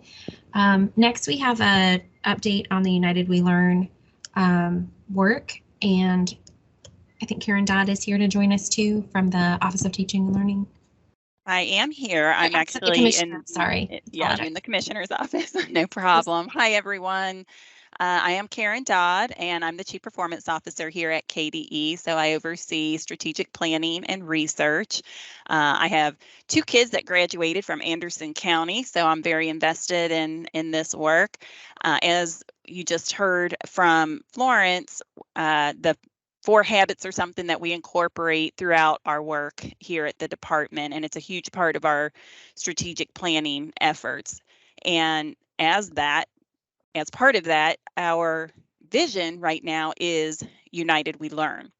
So you heard Dr. Glass talk about the United We Learn vision a little bit earlier, and he talked about the fact that we have 3 big ideas that are part of that vision, and that's vibrant learning experiences for students, it's innovation, especially around assessments, and bold new future, which means including community and talking about policy. So this whole effort of United We Learn really takes in those 4 innovative habits. I'm going to back up just a little bit because we do have so many new members, and I want to just give you a little background on how we got to where we are and how this vision was established. Pardon me. So it's been almost 2 years ago that Dr. Glass joined us, and he did a virtual listening tour. We had several tours, if you will, that went to different districts, and folks joined in, and we did what we call empathy interviews. So asking people things like, when's the last time you received feedback from your school? And then anybody and everybody was included in these. So we heard from parents, maybe the only time they heard from their school was a teacher or principal that was calling because their student had gotten in trouble, or maybe it was receiving test scores, good or bad. So we asked questions, not specifically about what do you think of assessments or something like that, but it was, like I said, when's the last time you received feedback? What's something positive that you know about that's going on in your school? So questions like that, where people could share stories about their experience in the school environment. From there, we developed a coalition. So it was the Kentucky Coalition for Advancing Education, and we had about 40 members of that coalition. They also went out and did some empathy interviews.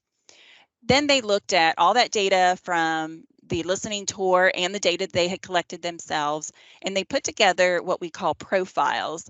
And they had profiles of students, profiles of teachers, superintendents, business people, community, parents, students, many different profiles for all these different stakeholder groups. And it was basically, okay, this is what we're hearing from these stakeholder groups. This is what a student looks like. And it's more than one profile. And there's some negative, there's some positive. So we may have had Peppy Patty, who was really happy with everything that was going on, or Negative Nancy, who wasn't so happy about things that were going on. So they just kind of made up these names for these different profiles for all these different stakeholders.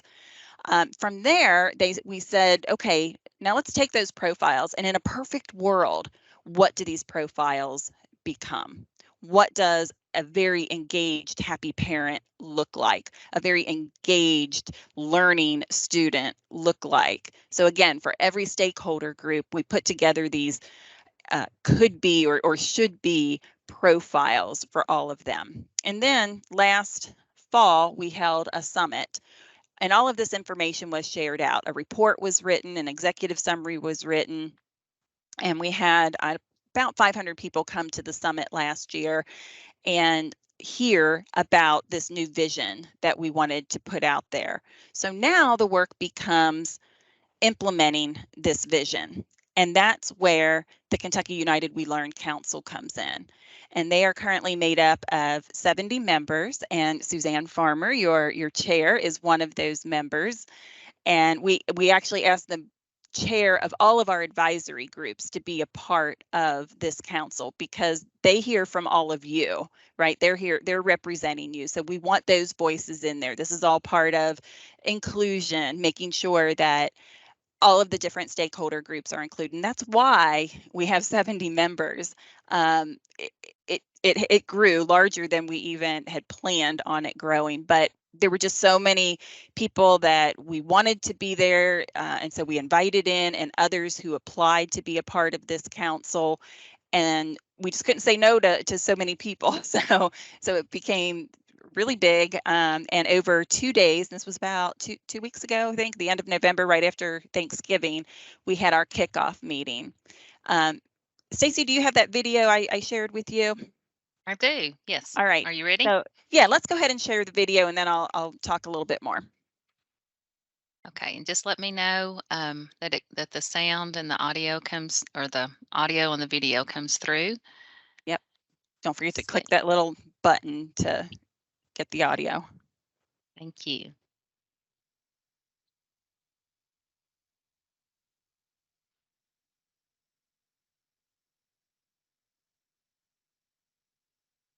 I did a test run before the meeting.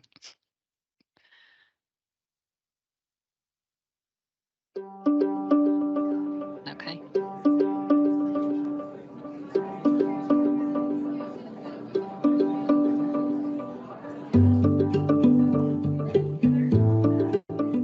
Students have been a central part of this effort from the beginning. If we think back about the initial data collections and empathy interviews that we went through that resulted in United We Learn, it was led by students. We had students conducting those interviews, conducting those focus groups, gathering that information, so they were there from the beginning. They're important in this work now. So I joined the United We Learn Council because I've been involved with a lot of district level innovation and some things at the state level, and I really wanted to see where all of that came together, where our districts were able to talk about what they've been doing and share that knowledge with other people so that we can get those experiences to all Kentucky students, and also so we can build a better future. As a student representative, like as a student in my high school, like I can see how education impacts my peers. And just like that, a lot of my peers are now becoming burnt out, and I don't want that because I know that they have like so much potential to do such amazing things. To provide a voice from a student perspective from a small Western Kentucky school, and to make a difference for all the students after me. To provide voice and advocacy to other people and representation. I wanted to inspire change in people that, that not only that like are in the same age category as I'm in, but kids that are younger than me, and kids that might not have had the same opportunities that I've had. Applying moonshot thinking to complex challenges empowers people to look for unconventional solutions with a high probability of success.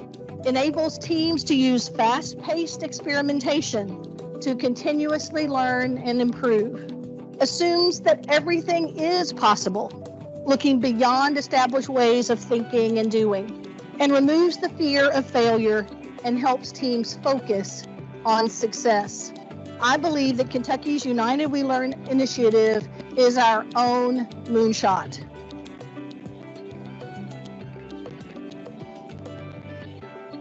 They spent the last 2 days thinking about what was in the United We Learn report, the 3 big ideas of making vibrant learning experiences, bringing innovation to education, particularly around assessments and accountability, and collaboration, and working closely with people in our communities. And they developed goals within each of those and started to put some thought into how we more clearly define what those mean and how we work toward them and what it could look like.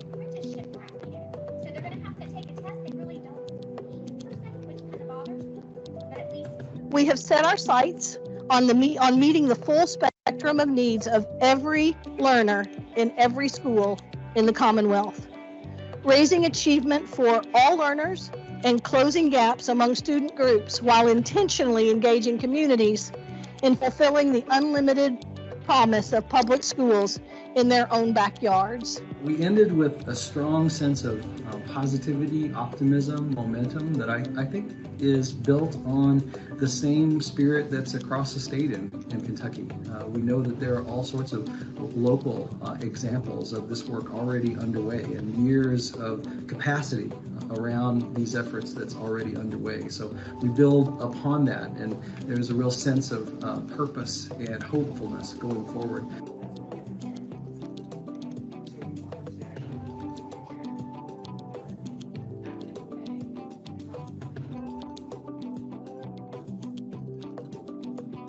Thanks, JC. So you got to see some of Dr. Glass's reflections from that meeting. Chair Lou Young, our chair of our Board of Education, was basically a keynote speaker for us, really launching that new vision. The folks that were involved, all of the members on day one, they got to go around and look at exhibits from various districts who are doing some of this really innovative work right now. We had, I think, 14 different districts here sharing out what's going on and kind of soaking all of that in so that they can see this is what we mean by vibrant learning or deeper learning. And then on the second day, they got together in their standing committees. So we've got 3 standing committees, one around each of those 3 big ideas.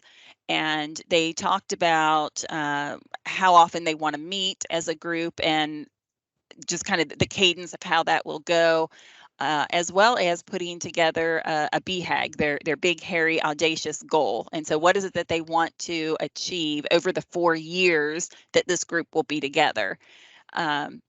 And some of them didn't come up with a 4-year goal, but maybe just a 6-month goal. So while they're still forming as a committee, they really wanted to think about what could they do in the short term. And then as time goes on, they'll come up with some of those longer term goals. Suzanne, I'd love to hear if there's any reflections you have from the meeting to share with everyone. Sure, I'm happy to talk about it. Thank you I'm really honored that I was included in the council. I think I left with a lot of hope for the next steps for our state and our education system. I think that I'm on the Accelerating Innovation Committee, and so the majority of my time on day 2 is spent within that committee and really thinking about our BHAG or where we want to be by our next in-person meeting in about 6 months. And that committee is really looking at the short definition of that is support scaling of local innovations by changing assessment and accountability. And each of those committees that will work really closely together, we'll be meeting about monthly, each of us. And then there's ways that we've thought about how the committees will be learning from each other in between our monthly meetings so that work can be really tight. The Creating Vibrant Learning Experiences group is focused a lot more on that teaching aspect and the deeper learning, but also they'll need to know what we're and be informing us on things about how the accountability system might need to change to better reflect those deeper learning experiences. And then the Build a Bold New Future with Communities group is heavily focusing on policy and how policy might need to change in order to support all of the other changes. So I think that each of our committees is really focusing on right now a lot of information gathering before our next large in-person meeting. And so, for example, with the Accelerating Innovation Group, we want to learn from CARA and historically a system that did do a lot of performance-based assessments and different ways of assessing our students that didn't work or for some reason changed, and learning about what happened with that, what was good about it, and why did that end up changing. And we also want to learn about other the ways other states and other countries or other groups have done their accountability systems, and we've already learned a little bit about some different models. So we're going to be doing a deep dive into learning about those things, and also learning about what's happening in the L3 schools and districts, or the local laboratories are learning, so that we can see what kind of assessments they have found are really valuable to support those deeper learning experiences and reflect that learning the most. So as someone who, as I mentioned earlier in the meeting, I don't have that Kentucky State assessment data as a school. And my school is preschool through first grade. So I'm in a unique situation. And one of the things that I've noticed as a principal is that when I go to write our CSIP with our stakeholders, we aren't writing it based on CSIP data because we don't have that measure. And at first that was really challenging because everyone was like, what are we going to use? And we were able to decide where we kind of what we wanted our measures to be and what we wanted to be our North Star. And that's really changed our instruction. And I think that, what you measure, what gets done. And so thinking about how we measure, I think is going to have a huge impact on our instruction as a state, and what we place value on can reflect what we value in terms of instruction and student experiences. So it was really exciting to be there with such a wide stakeholder group, a very large number of students and parents were a part of the council, and not just current educators. So that was really refreshing, and I'm excited about the next steps, and really would look forward to hearing from you all about anything that you would like to impact that work or to bring back to the council. So please don't hesitate to reach out to me if you have questions or thoughts about that. And I don't know, Karen, if there's more that you wanted to share. No, that was perfect. Thank you so much. And I know we still have Byron on deck, and I don't want to soak up any of his time. So unless there are any questions, Stacy, I'll turn it back over to you, or to Suzanne. That's all right. All right.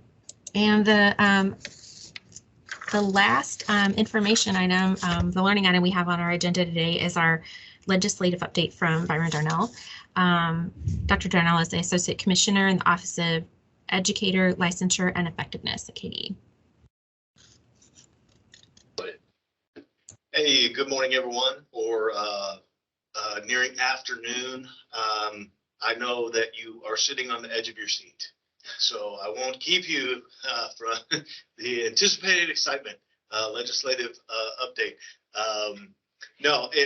First off, I want to begin by Michael Fullen talks about loving your people. And so I'm just going to share my love for our P3 crew. They are easy to love, and I just want to share that with them today, because the work that they're doing is so important to the roles that you all are playing, and it really truly is a community. So those that are continuing on in the PrAC, and certainly welcoming new faces to the PrAC as well, I guess most importantly, it truly is a vehicle for you. I feel like we're really good at death by PowerPoint. And information is important. Okay, don't get me wrong. I don't want to downplay the information, but this really is a vehicle for you to share your needs, things that you see, that you're thinking in your head. Hey, why aren't we talking about this? Or what is going on with this? And we may not be able to provide you with the answer, but it certainly will be put on a list of, oh, we need to address this. So I guess I do have just a few items that I can share with you, but I'll do the dangerous thing here, and I'll say I would love to just know what's on your mind regarding it doesn't just have to be legislatively related, but what are the things that you're curious about? We are going to enter into what seems like a never-ending cycle of session. The session will start in January, but they'll come in, they'll gavel out, and then it's a short session, which is 30 days. They really won't return until February. The initial goal for the legislative session in the long and short used to just be every other year, but then they decided that because bills grow, legislative demands grow, they opted for the 30-day session to kind of be more of a cleanup session, and then leading back into that biennium year. Of course, in modern legislative terms, it all just sort of seems to roll into one continuous cycle, it seems. So I'm just curious from your all's end, your perspective. First off, I want to say it's great to see just familiar names out there and just people that I admire in the work and having the opportunity to get to know you personally. So that is very gratifying. But what are things that are rattling around for you that perhaps we could talk about this morning?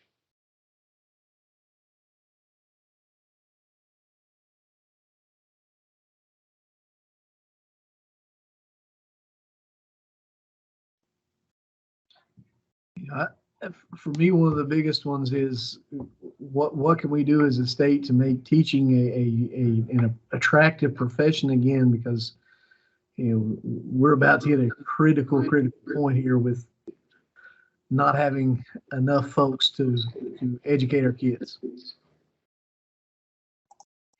Absolutely. And sitting in your positions, it's high anxiety.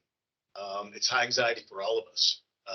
And I think the hard thing for us is, we love it. Our hearts, this is who we are. And if it's anything like me, I just want others to understand how great it is. And while there are certainly competing factors that may dissuade individuals from going into education, you just can't. I'm not going to say that any other professions don't do it, but it's a special place to be. And so I guess I look at it like this: locus of control. What is within our control, because we cannot control external factors. And certainly there are a lot that are not helping us. I think that and I'll say that I've been very guilty of this too, is reaching out to legislators, sending them emails, making calls. I think it is extremely important to do that. And it's just, it gets to be another thing when we already have so many things to focus on. But I think it's very important to let our legislators know just that we need the support. We need to have, it is crucial that our public schools have a talented workforce, not just a workforce, but talented individuals, very capable people that are going into classrooms, because 98+% of our students are in public classrooms, and they deserve every opportunity to be the future of our state. So, there is no one easy answer aside from just frankly, I was listening to a friend in a different state, and he said if he could mandate something, he would mandate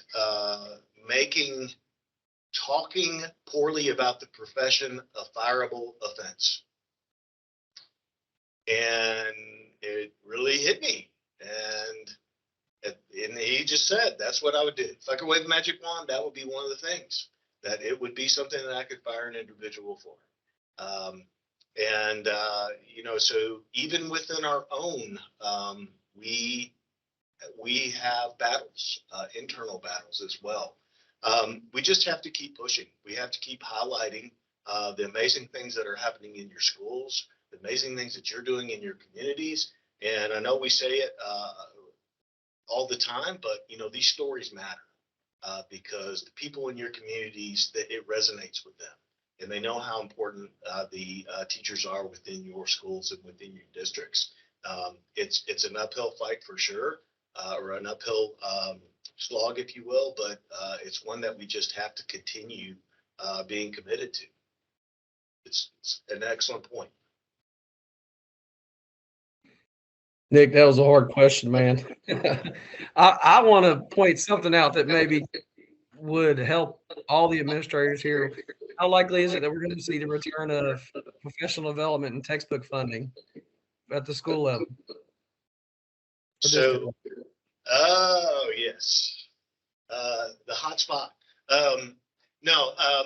Again, so one thing I think to realize, and I say this because just how the patterns within our recent legislative past have gotten out of whack.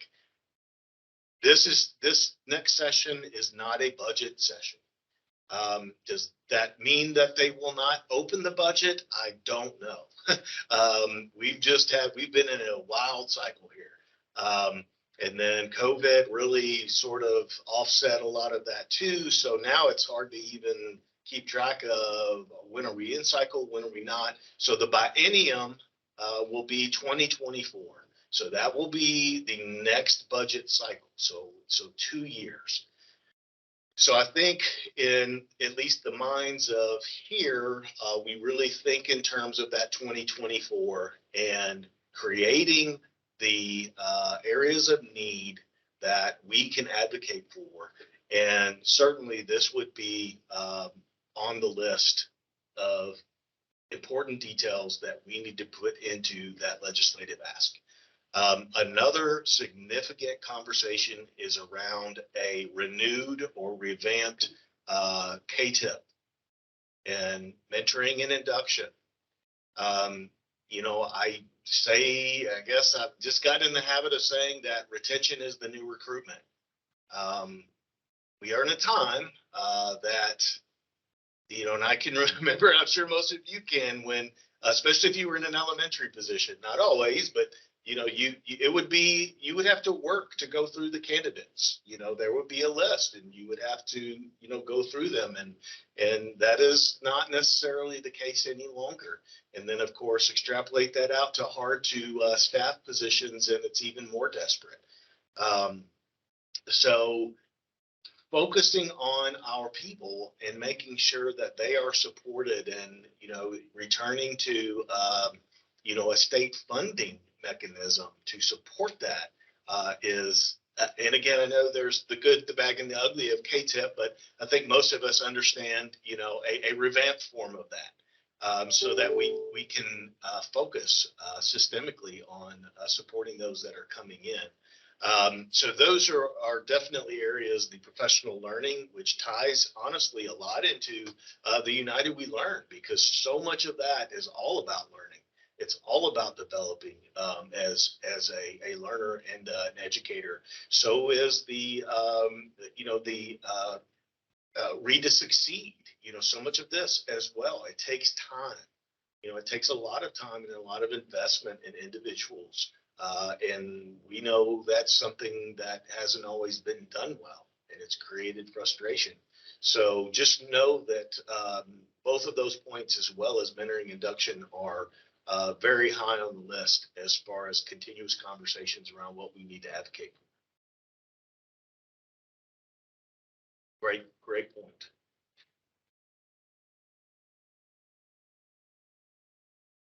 Any other, what are we, make sure I'm not, okay. So we've got 2 minutes, right? Okay. Thank you for engaging. I just think, it's great for me, and I hope it is better to have dialogue, and the conversation is the learning. So just a couple of quick points. The Educational Professional Standards Board met yesterday, and the board approved a trial period for expanded licensure assessments. So we've been talking about this over the past several months.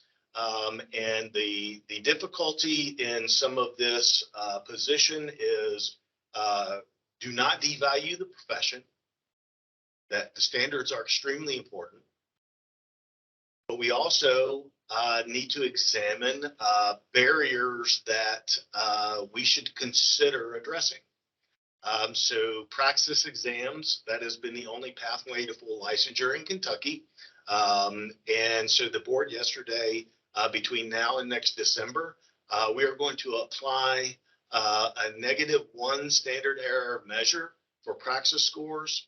And so basically it creates a limited band. So for example, if the cut score is 164, you scored 163. So that error of measure is going to take that into account. So the board wants to see how that impacts full licensure and the pipeline. And then the other alternate assessment is it's called the PPAT. It's the Professional Performance Assessment for Teachers. And that is as it's stated, a performance-based, and they do it during their student teaching, and it has 4 components. And so this will be contingent upon the educator preparation provider getting the training that will be required to fulfill that.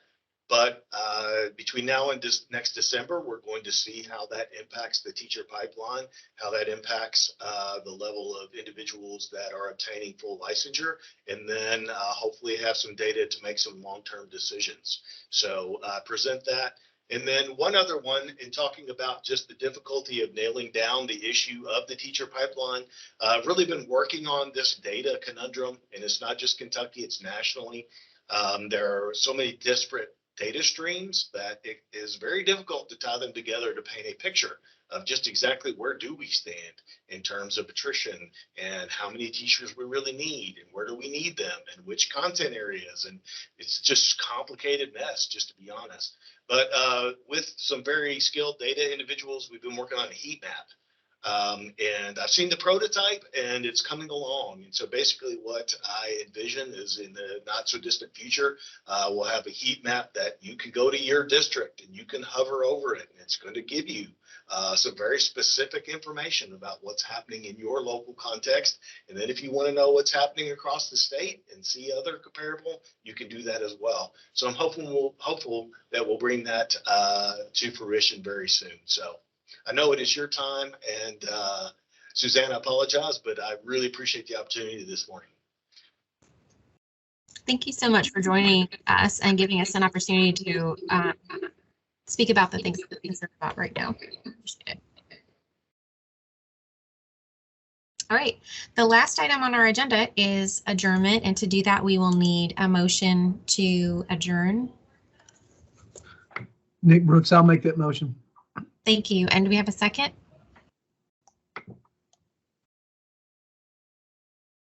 Jared Hankins, I'll second. Thank you. I have put a feedback form in the chat box that's linked in the slide deck. Nick, I see your question. What was the name of the alternate licensure assessment? I think it was called the PPAT, but I don't remember.